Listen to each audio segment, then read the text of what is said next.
Most bankers aren't ready to help you until after their third cup of coffee. But with Central National Bank's after-hours service, you don't have to wait for the bank lobby to open to get help. You can contact us from 6 to 8:30 in the morning or from 5 to 10 in the evening, and we'll connect you to a real, live, local person who can answer questions and fix problems 7 days a week. Bank different. Bank Central. Central National Bank. Member FDIC. This is a Rogue Media Network podcast.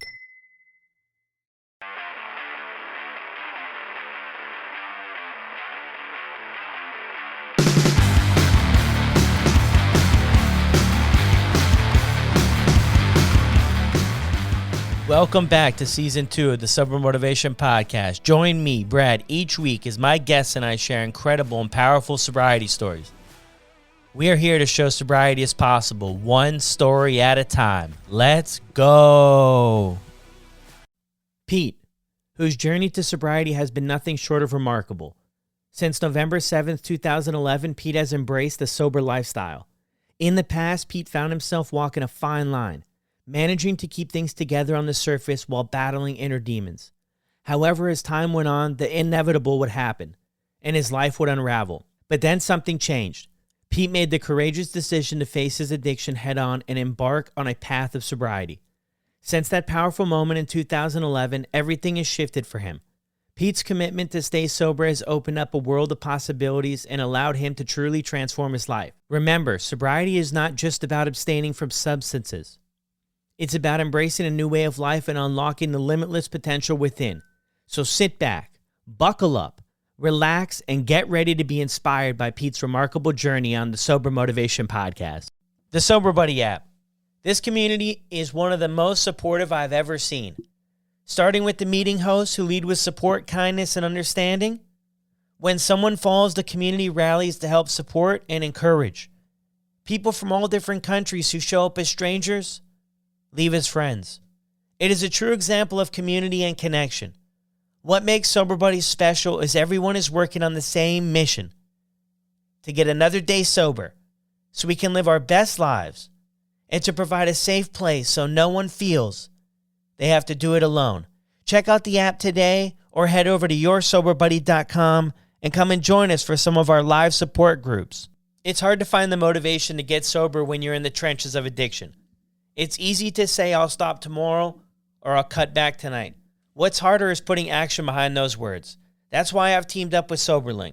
SoberLink's remote alcohol monitoring system was specifically designed to help in your recovery, not just some breathalyzer you buy at the store.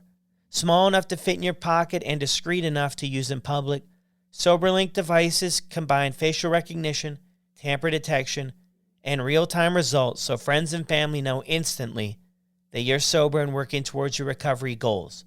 Visit soberlink.com/recover to sign up and receive $50 off your device. Welcome back to another episode of the Sober Motivation Podcast. Today, we've got my buddy Pete with us. Pete, how are you?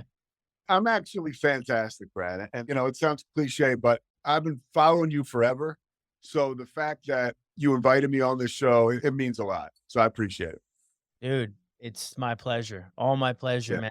I'm so happy to have you. First question we start every show with, Pete. What was it like for you growing up? Born on third base, thought I hit a triple. I've heard somebody say that in a meeting once. I grew up in a nice area outside of Philadelphia. It was not far at all from Villanova University, if you're familiar with Philadelphia, or I guess college basketball now. Villanova's emerged as a bit of a power. I grew up in the shadows of campus. Life was good. My parents provided a really nice, cozy upbringing. For me, I was the third of three boys. The one interesting part of my story, or very interesting, and it's a theme really, is I'm from a family of alcoholics. I mean, I've heard people say it didn't run in my family. It galloped. Everybody on my father's side, the Sousa side, either you were an alcoholic who was in jail or was in trouble with the law constantly, or you were an alcoholic who kept a job, which in that case, you weren't so bad, right? Because you had a job and you could sort of justify it, or you died of this thing, some earlier than others. But I was very fortunate, dude. I have no qualms about my upbringing. I was born into, I think I was predisposed. A lot of people have different opinions on this stuff.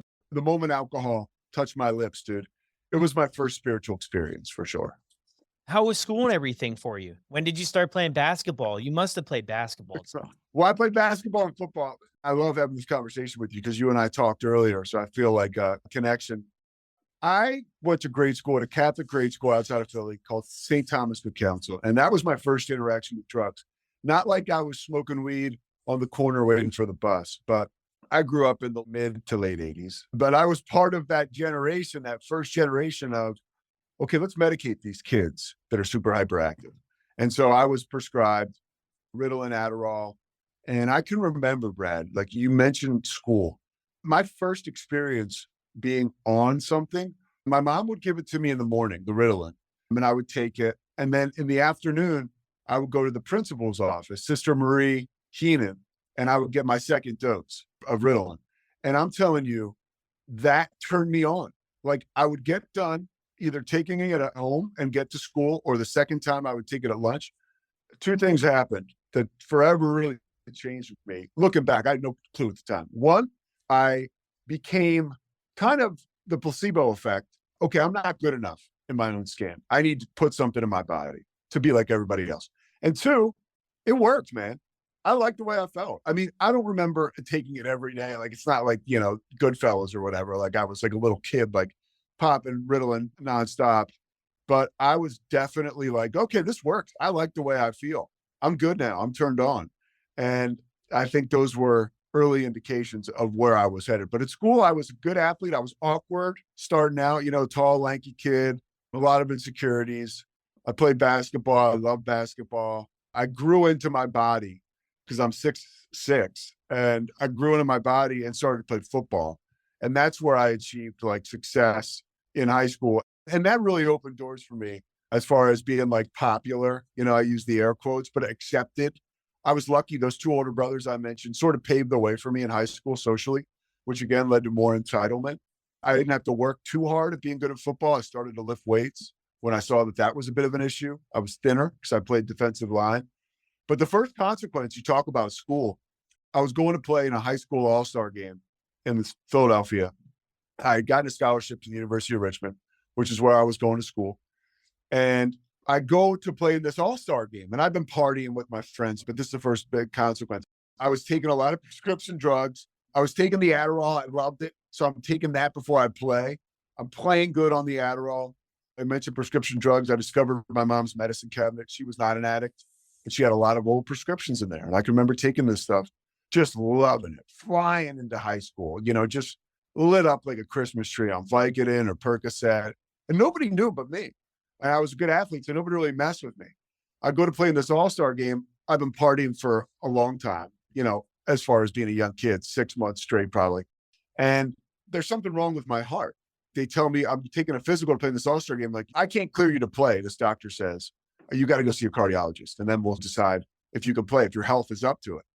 And I went to see the cardiologist, and the cardiologist discovered that I had cardiomyopathy, which, like, two things happened that day. Well, a couple things. One, he said, you can't play football anymore. There's no way. You have the same thing that Hank Gathers, the basketball player who died, Reggie Lewis had. Like, these guys had died suddenly. And it was becoming a bit of an epidemic because the testing for it was getting better. And so no doctor was going to sign off on me to play football. So my dreams were kind of ripped away from me. Richmond kept my scholarship. I still went to school there and worked with the football team. But the number one thing I remember, looking back through a sober lens, is the doctor said you could have gotten this one of two ways.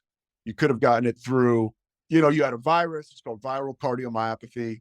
There was all kinds of stuff going on in your body. You had a virus. Your body was fighting the virus for months. The virus goes away. Your body becomes so accustomed to battling something that attacks your organs. And in this case, it attacked your heart. Or it could have happened, like a variation like that could have happened coupled with drug and alcohol abuse.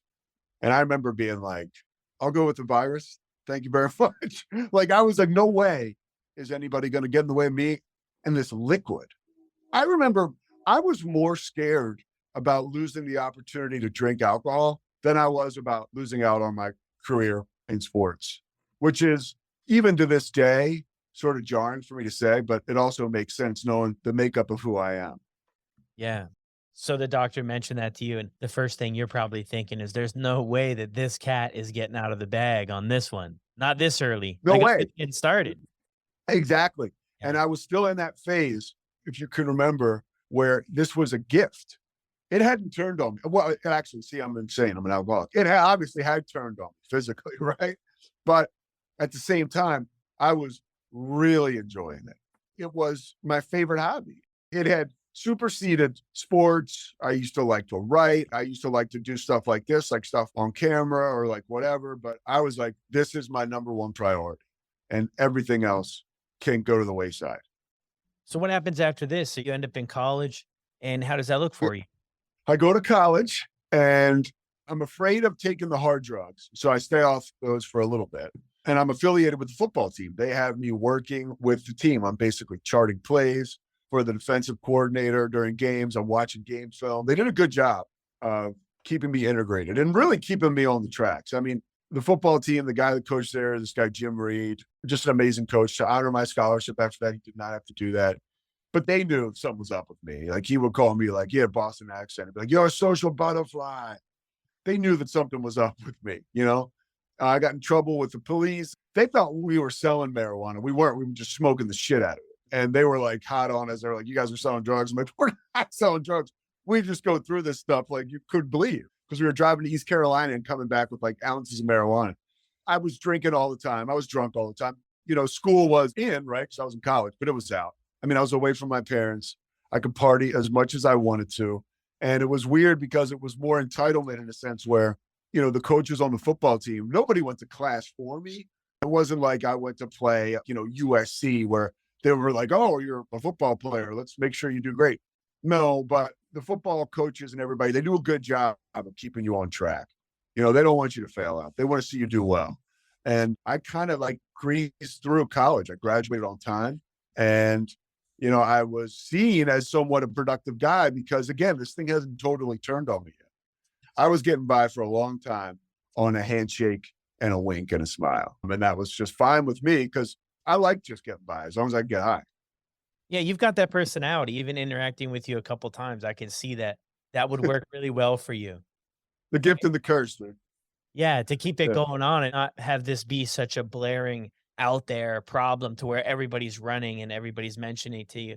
So you graduate college, which is incredible, man. These stories like yours, Pete, and so many people on the show, it blows me away that throughout all this addiction that you and so many other people are able to keep it together to like go to college. And I'm just thinking, I was in college for like 2 semesters and I'm on academic probation and I can't keep it together and I'm just like complete failure. I mean, that's a whole another story, but I mean that you're able to do that. I mean, that's incredible. But you have mentioned a few times that it hasn't necessarily turned on you yet. When does that take place? Like, are we close to that now, or what Yeah, happened we're after we're college? getting pretty close. I got to It's funny, man. I talk about, again, the entitlement. I fell ass backwards into a great job in New York City. I was working for a sports agent and a football scouting service pretty much right out of college. I mean, I worked in Philly for a little while. I was doing just a shitload of ecstasy. I could feel myself getting dumber. I was really obsessed with getting screwed up. I mean, it was like all week long. I was like, when am I going to get my next hit of ecstasy? What club are we going to this weekend? And oh, by the way, we can do it tonight if we want. It was out of control. So basically throwing a lifeline. I got a job in New York and I'm reinvigorated by this job because I like it. And that's typical of myself and a lot of other addicts that I come in contact with. Like, you give me a job or an opportunity, but even when I'm in active addiction. And there was a period of time where I'll show up and kick ass for 3 months, for 4 months, maybe 5, 6, 7 months. Sooner or later, dude, fucking the junkie is going to show up. I'm going to steal your shit. I'm going to help you look for it after I steal it. I'm going to burn down your shore house. You know what I mean? I'm going to crash your car, all that stuff. I can up front look pretty good, but eventually, you know, the junkie is showing up. And that's what happened with this opportunity. I get this job in New York. I'm living on the Upper East Side. At the time, I had a great girlfriend and we'd been together through college and we're together after college. And I had started to do a couple times. I did coke a couple times. And I was to the point where that was it for me. My bread and butter, alcohol and coke. And I got a drug dealer's phone number. It was incredible. Like, again, I'm living in New York. Yeah, I didn't know anything about these guys just showing up, ringing your doorbell and giving you whatever you needed. I remember the first time I really got drugs off a cocaine dealer in New York. It was like, it reminded me of when I was a kid and I played Tecmo Bowl and I faked sick so I could play Tecmo Bowl, the video game, the whole next day. It was like, I had such a passion and love for this stuff. And the cocaine was the same thing. I was like, I'm going to do this all the time for the rest of my life. And so that quickly led to I lose that job. I go back home. I'm living back with my parents. And the job was a kick-ass job. So people were like, wow, Pete's doing great. And then, I flush it down the toilet because all I can think about is alcohol and drugs. I go back home to live with my parents. And that's my first experience with recovery because, my parents are doing everything they can, right? But, they go to sleep at some point, right? And then, so then I'm going to take their car and drive to the city of Philadelphia and try to get what I do, try to get drugs. And one time they went to bed. And so I took my dad's car. I lived in the suburbs of Philly, or my parents lived. I didn't live anywhere. I was like, couch surfing. So I was staying with them. I'm driving to the city to try to get to the drug dealer. And I drive up on a median and I call the police. I'm like, yeah, I'm going somewhere. I'm on this median. I need people to help me get off. And they're like, dude, you're coming with us, pal. Your night is wrapped up because I was intoxicated, And so I got a DUI. And the reason I bring that up is that was my first experience with recovery, with AA. I went to a meeting the next morning because it was like, how they say, I have back problems. I have people on my back. No way, shape, or form was I ready to stop. But I did go to meetings and I had great experiences with people in the rooms of recovery for about 3 months. And then, man, and I see it happen with people and it's so scary because like, by the grace of God, I made it back, but I just couldn't. Something happened where I wasn't ready or nobody else's fault but my own and the circumstances presented by the universe, right? I just was not ready. And I was still hanging out with some old buddies who weren't like junkies. They were just smoking weed and playing video games. Yeah. And I had to be a part of that. So one night I passed around a joint. I started to smoke and, I didn't drink for 9 months, but it was only a matter of time. Yeah. And what year was this when all this stuff came about? It's a ballpark. 2000, I don't know, because I'm great with like dates and shit like that. It was October of 2002. I got this DUI. So that's when I started. I was probably 25 or 26. I got the job in New York when I was 22. So I did that for about 3 years. I came back home, bottomed out. So my first AA meeting, I tell people this, dude. I went to a meeting in 2002 with the hope of getting sober. I didn't have a year sober until 2012, a year straight, right? Sam Kinison used to say the joke, everybody come up on stage, I'm 90 days sober. And people would clap. And then he'd be like, just not all together though. Yeah. And that's like, I was that guy. And I cleaned it up long enough where I kind of got myself back in the game. I started to get other jobs and opportunities, but it wasn't long before I just completely imploded. So I get sober, right? And then I start to smoke weed. So I kind of get like, AA has worked. I know it works, by the way. That was kind of a magical instance where I took that and put it in my back pocket. Now, if you're listening to this and thinking, well, I can put it in my back pocket and go out and drink, like you might die and you could die. I can't believe I didn't, to be honest with you. I have a heart problem and I was addicted to cocaine, codeine, Klonopin, and alcohol. But somehow I showed up here alive. But what happened before I got here alive was I got jobs in the NBA. Like I got jobs with the Charlotte Hornets. I got jobs with the Philadelphia 76ers. I stayed in sports. I'm doing public relations. And those jobs are cool. You're working in an NBA front office. You're a liaison between the front office and the players and the media. So you're constantly working with players. You're traveling with the team. You're flying on private planes and you're staying in nice hotels. That was not me. I mean, I was America's guest, dude. I was always down for a free ride, but it's not like I had a bunch of money in the bank. But I was able to glom onto that identity and I really thought my shit didn't stink. And so I rode that bus till the wheels came off. And again, with these jobs, I showed up on fire, ready to work. And then it all came down, like not to kind of wrap up the whole, like what it was like thing. I was out of control. I was drinking and doing cocaine every day if I could afford it. I had become basically unemployable. I was clinging to this one last job. And actually I got a lifeline to work for the Hornets to do radio. I did public relations for the Hornets and the Sixers. The Sixers let me go. They eliminated my position, but they were really just looking to eliminate me because I was not showing up for work anymore. So good for them. But I would always, take those situations, be like, oh, I got screwed. There was a recession. I got laid off. Oh, hey, come work for us in Charlotte. We liked you. Come do radio for us. My last experience. And I say this just because it's an interesting story and I'm sharing my story and it's worth mentioning because I think about it. I was doing radio for the Hornets and they were the Bobcats at the time. They had finally made the playoffs. Michael Jordan owns the team. And I had been on like a bender on drugs. And I showed up to do radio. I was doing the halftime show for the Hornets. And I showed up on drugs.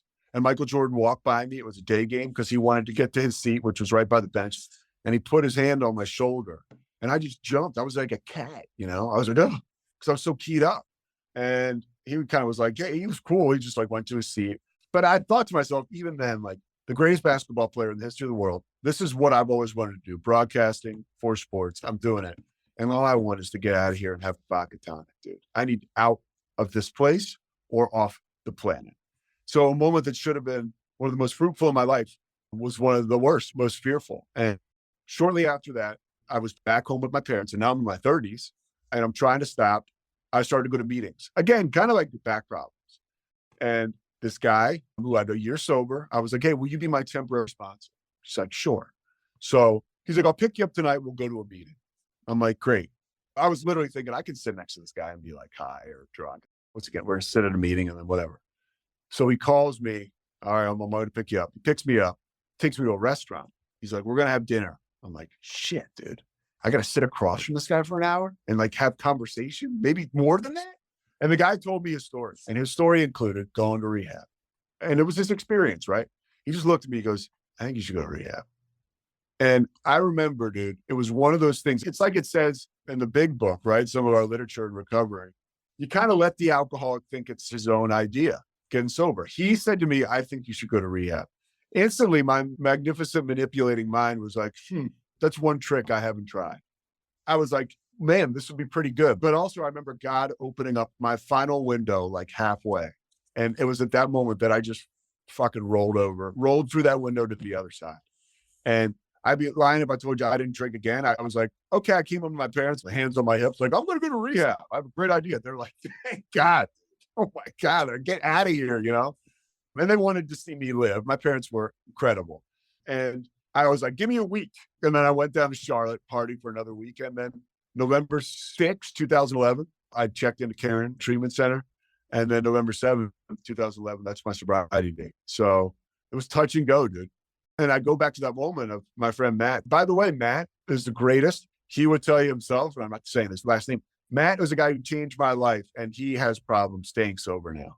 He's a kind of in and out. Now, there's a guy who had 1 year who saved my life, and he has trouble getting a day. Like that personifies sobriety to me and how fleeting this thing is. Yeah, no, I'm with you on that. Sure. Huge congrats though on November 7th too. What was that experience Thanks, for you when you go to rehab, right? Because up to this point, I mean, you're talking about entitlement.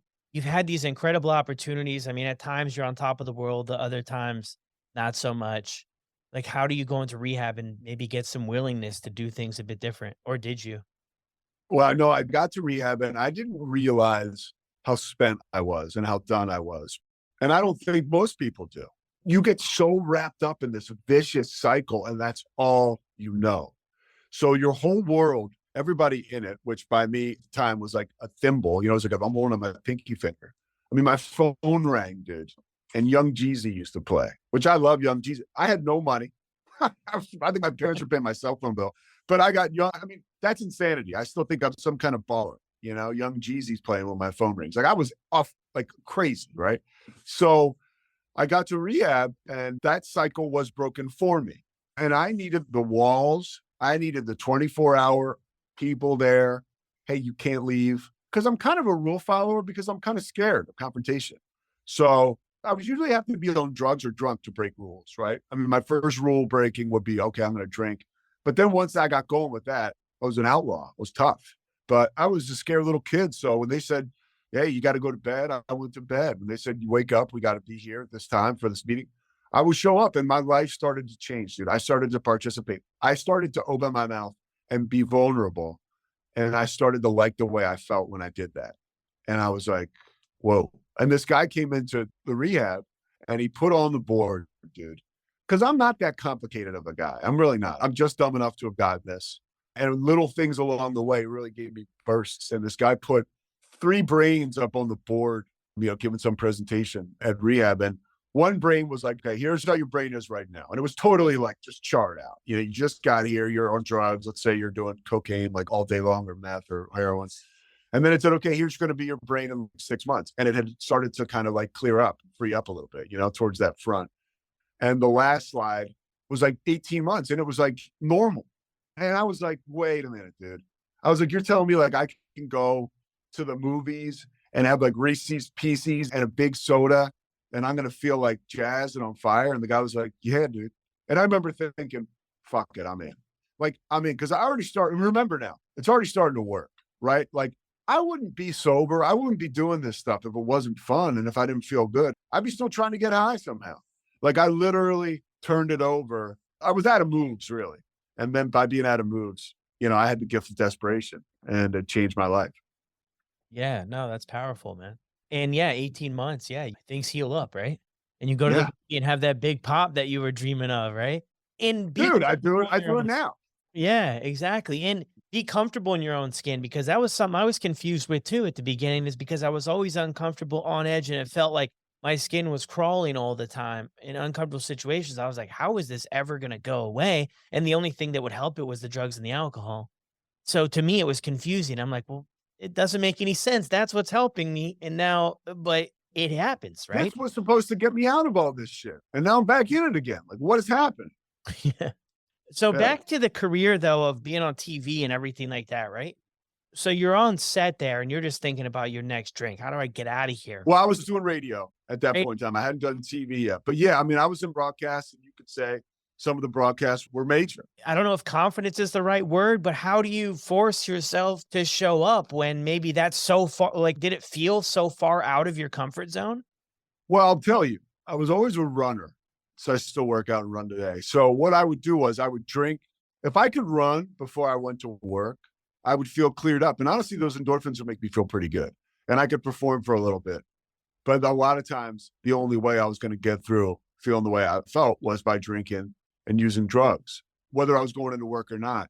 And that was just one of the most exhausting exercises I've ever tried to complete. I mean, you're a chemist trying to, let me get just, and trying to do this on air. I remember one time a guy was like, man, one of the engineers was like, wow, you talk fast, man. You East Coast guys talk fast. And I remember thinking, like, yeah, East Coast guys. I was like so keyed up. And a lot of times too, you are on the air, and I was conscious about that. So I wouldn't get like too loaded. So I would overshoot the mark with like speed and uppers. And it was just a nightmare. I mean, there were some games it was great, and then other games it was awful. Yeah. And when did the Ritalin and stuff, like, did you continue taking that throughout all of it? Whenever I could get my hands on it. Yeah. Like, I was dating a woman once. I remember she sent me 600 pills. She had a prescription, and she went over to Australia. She's like, I don't use these, we're in love. I'm going to send these to you. And I was like hearing voices, dude. I was like, I mean, I was on a steady diet of that stuff for probably like 2 months.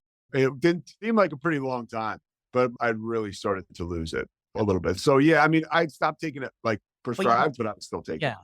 It's so interesting though, with the experience of that compared to the experience I had, because this is what threw me for a loop, and we're going back here. But when I was in high school and I missed my first dose of Adderall, I woke up out of this shell, and I was like outgoing, and I was funny. And obviously it brought a ton of consequences as things progressed. And I knew buddies in high school, and they were interested in buying the Adderall. I never I was that buddy. Yeah, but I never understood it, because for me to take the Adderall was the worst. Well, it was really bad. I really, really didn't like it. But for them, it had some different effect. Because Dude, it was a superpower. It was like a superpower, but it always turned on me. yeah, I loved it, Brad. And it could also lead me to, I could drink for as long as I wanted. I'd turn into a bit of a sloppy drunk because I drank all the time. So it could enable me to drink more.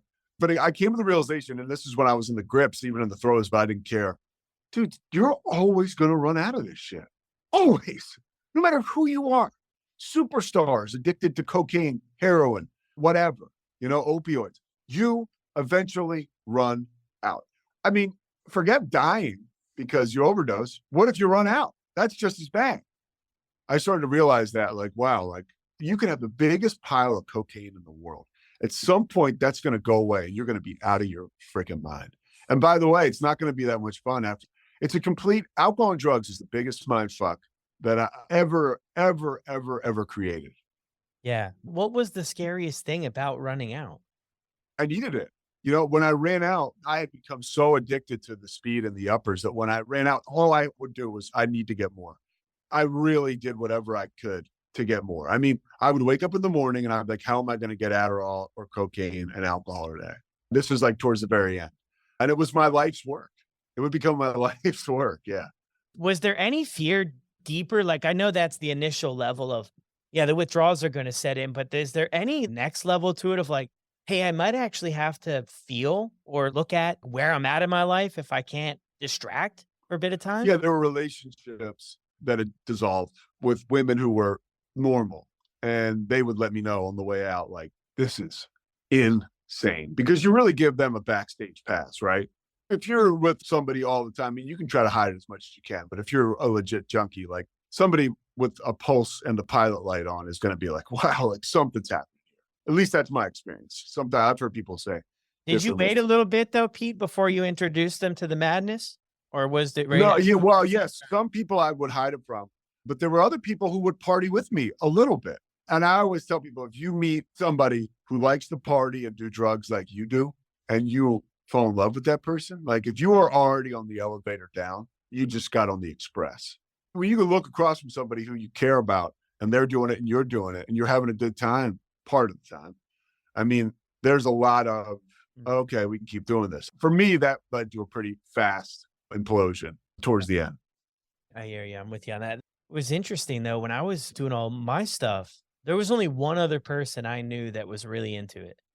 And I don't know if that was on purpose that I wasn't, there just wasn't other people doing that. Like other people would Yeah. come and go, right? We would drink by the pool, have our beers. They would do a little bit of cocaine and they would literally go on their way and on with their life and show up to work and do cool stuff. And I could never do that.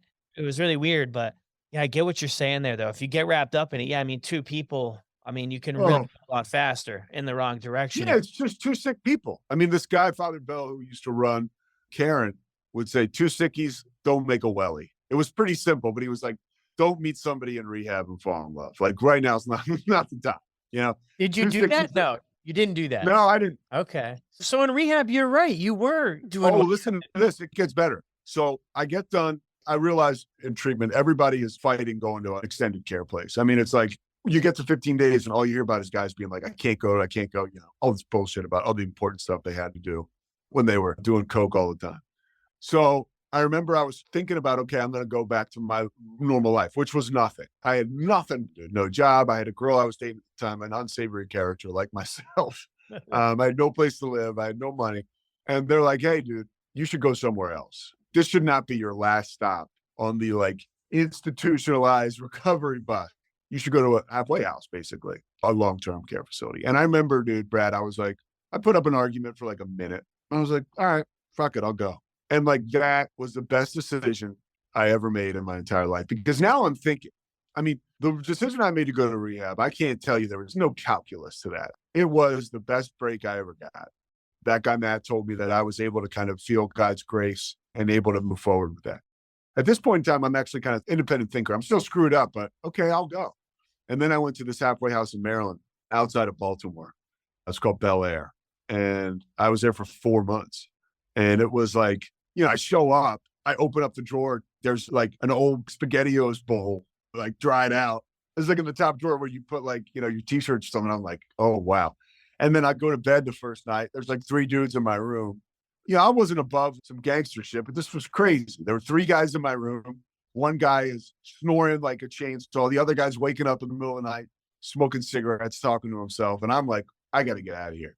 And the next morning, I remember they would let us go to a resource center to find a job. And I remember I was typing my brother Michael an email, like, I got to get out of here. You got to come get me. The subject of the email was like, I have to get out of here. And this woman who was like patrolling, making sure that degenerates like me wasn't in this resource center just to use the internet, because we couldn't use internet. She was like, oh, yeah, sir, you have to go. Like, so I get thrown out of the resource center. And eventually, dude, it started to work. I started to buy in. I had a sponsor. I was doing step work. I was going to a shitload of meetings. What else was there to do? And more of that magic that I told you about earlier was happening.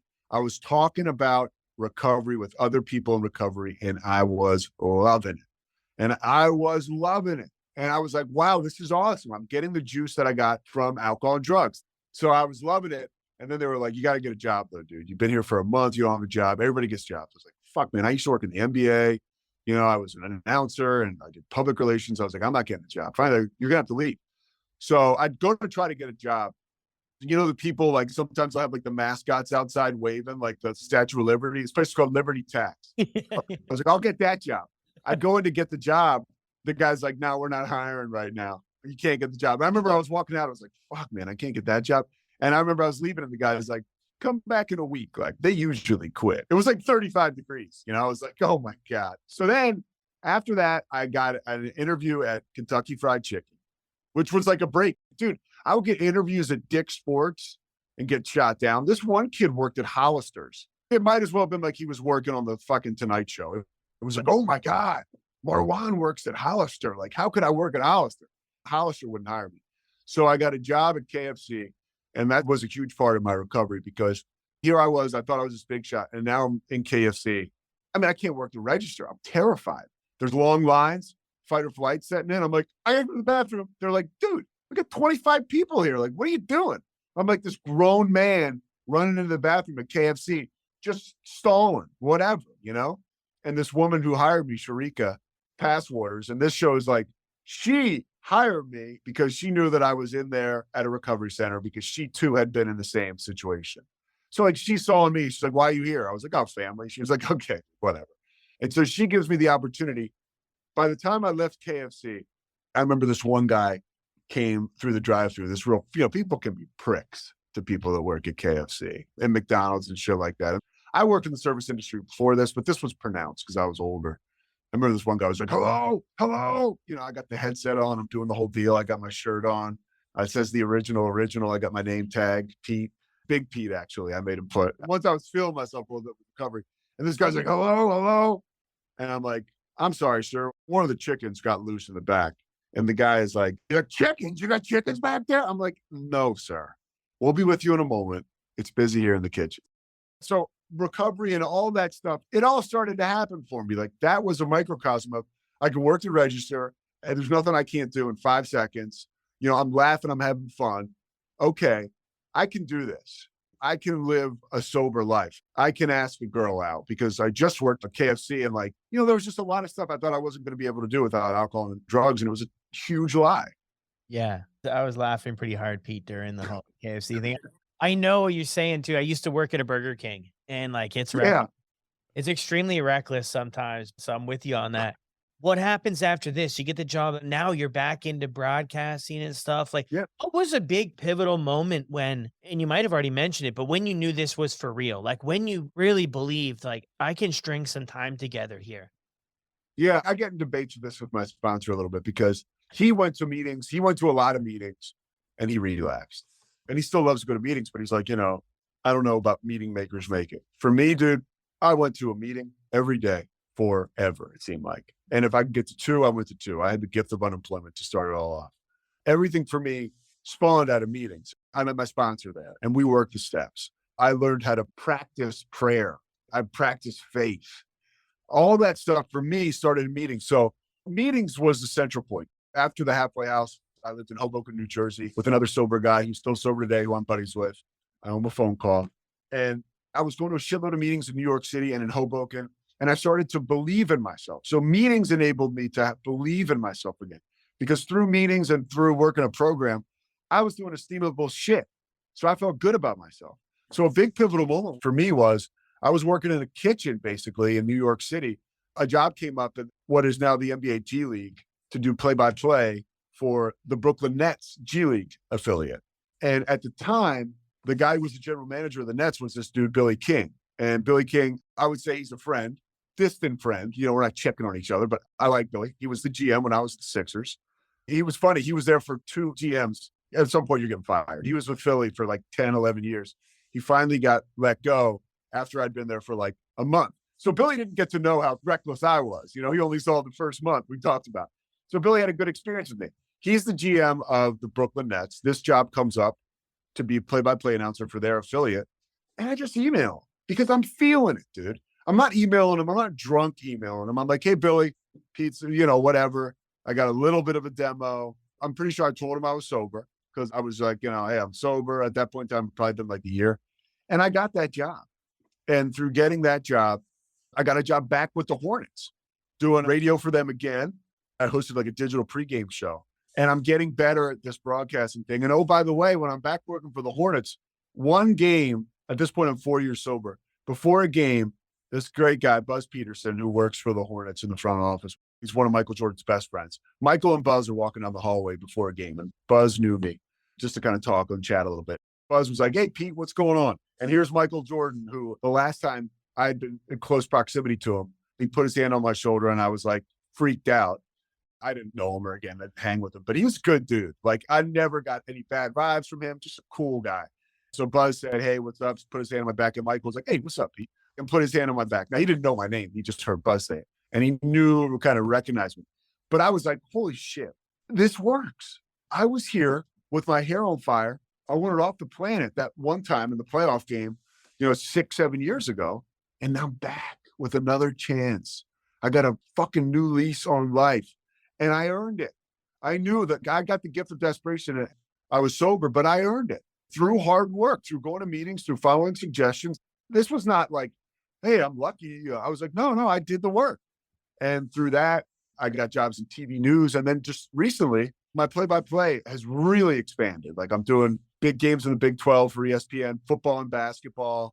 I'm still doing the news. I live in Central Texas. I live in Waco. I do some morning show here. I have a podcast here I do about sobriety, the Payoff with Pete, which is how I met you. We're rocking and rolling, dude. And I still make a lot of meetings, as many as I can. You are a special guy to me already because both my brothers are sober. My brother Kevin just passed away. He was like a light in California. He was many years sober. He was a therapist there. He did so much great shit through being sober. This thing, when we get sober, we can tap into our superpowers. Now we can go back into being human, right? We lose our shit and really, hopefully we don't get drunk again, but it's a magical ride. It works. It's not easy. I've had tragedy. Obviously, my brother just passed away, but you were the first podcast I did when I came back to Texas. We were in California and saw him move on because of cancer, and it happened fast. But, I wasn't really ready to do that podcast that day with you. I was prepared, but I wasn't ready. And talking to you, another alcoholic, it just was great. Out of self. It's what my brother would have wanted me to do, in a time like that. So it's a great deal, man. It enables you to deal with just about, I can say everything after what just happened to me. We have a set of skills that we're able to use, and we can also help other people recover from this shit, but we can also, have some success and have some fun. It's all good. Yeah. Wow, Pete, thanks, man. That means a lot, buddy. And for We're you, good people, Brad. yeah, well, it takes one to know one, they say, right? Incredible, man. It's kind of full circle, right? What I'm hearing, right, is everything. You were there for Charlotte. Things didn't work out that time, and now you're back, which, like, I'm just guessing here, but you probably never thought that would be part of the No. story. Just wrapping up here, what would you leave the audience with if somebody was struggling to get or stay sober? What would you tell them if you ran into them? There's always hope. Don't give up hope. Don't give up hope. It took me 12 years to get 1 year. And I wouldn't have to look far to find someone who would tell you that they thought I was completely hopeless and a dead man walking. And here I am. I mean, literally, don't give up hope. And, the other thing I'll say too is, and this is a classic, but the way you feel right now, if you're hungover or you feel like you can't get it, you don't ever have to feel like that way again. You don't. And that's amazing because it's true, because I have literally walked it. That's the best part about sobriety, Brad. I'm not sitting here telling you what I think. This is what I know. This is my story, just like you have yours. I'm a fucking expert on this shit. I'm a black belt on my own story.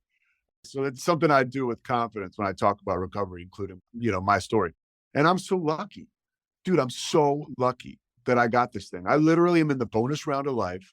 I try to have as much gratitude as I possibly can. When I start to get down on myself, I'm grateful for the life that I have and the life that people around me. Some people never gave up on me, and it's because of them that I'm still alive. Yeah, beautiful. No, those are great things too. And I love the part that you mentioned there, 12 years to get to 1 year together.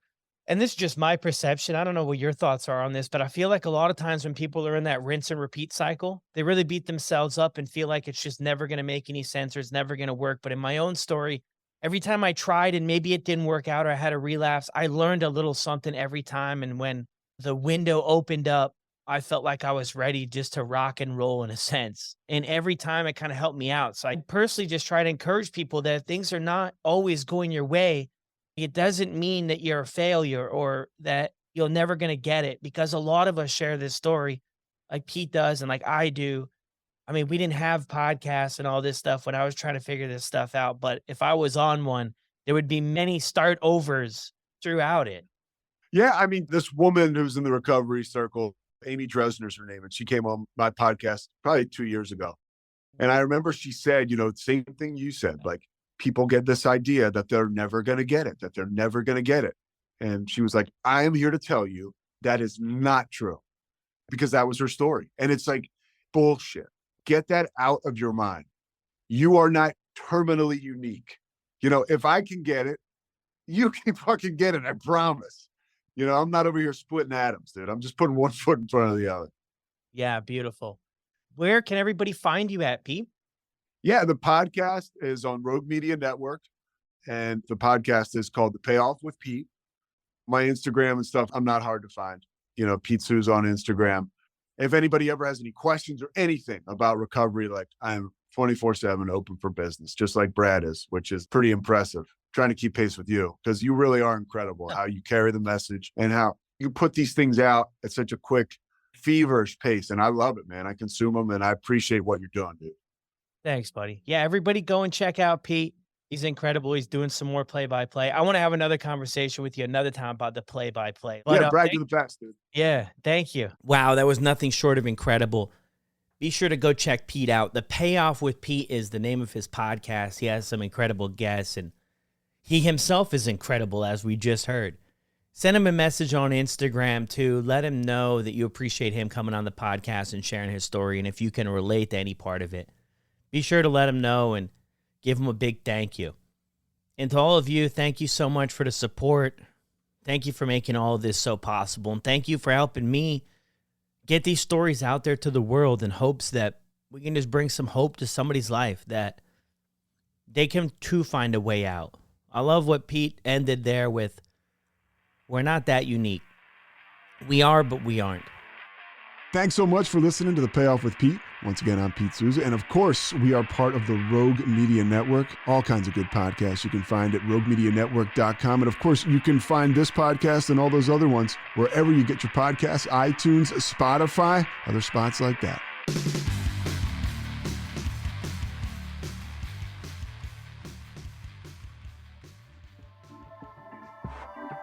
This has been a Rogue Media Network production.